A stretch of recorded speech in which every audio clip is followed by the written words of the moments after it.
Let's dive right into the deep end. Starting today, cameras will catch drivers speeding through school zones in Edmonds. Those cameras are up outside a handful of elementary and high schools. Lee Stoll is in Edmonds this morning.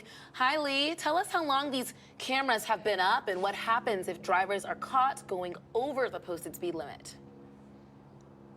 Yeah, good morning. We're over at Edmonds Woodway High School. One of those cameras here behind me, it's kind of unassuming when you look at it. If you've seen these around school zones in Seattle, they've got brighter, big lights, but this is one of the cameras that we're seeing here. There are 5 of them around 4 different schools, high schools, elementary schools as well. And if you are caught going over the 20-mile-an-hour posted speed limit, there is a sign just a few feet down the road from there saying that's the speed limit when kids are here for school. If you're caught going over that, it is a $130 ticket. This wasn't supposed to be a gotcha kind of situation. These cameras actually went up January 2nd, and they've been active now for over a month. So anyone who was caught by those cameras, they were getting a warning letter, just letting them know, hey, these cameras are going to go live. This is your moment to get by. But starting today, instead of a warning letter, they're going to get those $130 tickets. Okay, and so why this location? Why did Edmonds Police add this camera program? Well, not only for police, but for people we've been talking to, it is pretty apparent as to why this was one of those locations. We're along 212th. 76th is just down the street. It's a very busy connector all the way to 99 and I-5. The police were saying they put those cameras in the locations where they did based on feedback from parents and educators, people who are working in those areas saying they really don't feel safe. And one teacher we were talking to this morning, she was dressed in a reflective jacket. It's still dark at 7:15 when that first 5-minute warning bell goes off for the high schoolers here. Remember, they start school a lot earlier than the elementary students.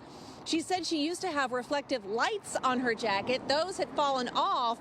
But even going through the crosswalk, she says her backpack has been dinged a couple of times from drivers. We also spoke to a senior who said that he saw a friend of his hit in a crosswalk. They're okay, but just talking to 2 people in the few minutes we were out here getting some feedback, it was not hard to find people who had said they've had trouble staying safe getting to school. So Edmonds Woodway here, again, this very busy road right in front of the school. That is why this is one key location that the camera was put in.